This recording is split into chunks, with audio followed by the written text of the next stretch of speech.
इचलकरंजी शहरातील अग्रेसर भवन येथे येत्या 17 आणि 18 डिसेंबर रोजी वोकल फॉर लोकल संकल्पनेला प्रोत्साहन देणारा भव्य महोत्सव आयोजित करण्यात आला आहे। इंडिया वेस्ट फेडरेशन आणि द पिंक व्हॅनिटी यांच्या संयुक्त विद्यमाने हा महोत्सव होत असून यामध्ये विविध खेळ, प्रशिक्षण कार्यशाळा आणि स्पर्धांचे आयोजन करण्यात आल्याची माहिती शहराध्यक्षा श्रीमती रितू गोयंका यांनी पत्रकार परिषदेत दिली।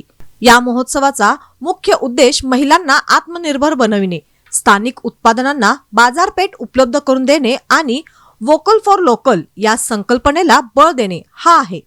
घरातूनच व्यवसाय, हस्तकला, खाद्यपदार्थ निर्मिती आणि विविध उपक्रम करणाऱ्या महिलांना या माध्यमातूनच एक सक्षम व्यासपीठ मिळणार आहे।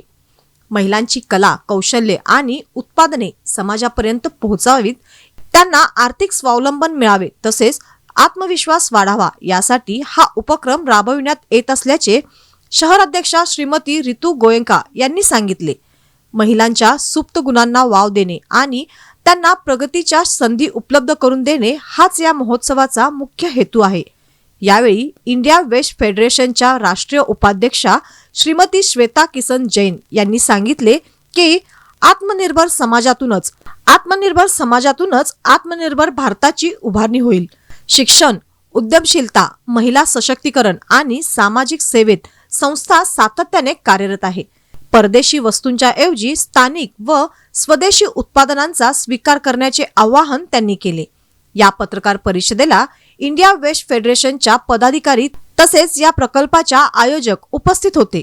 17 आणि 18 डिसेंबर रोजी होणाऱ्या या महोत्सवाला नागरिकांनी मोठ्या संख्येने उपस्थित राहावे असे आवाहन आयोजकांनी केले आहे।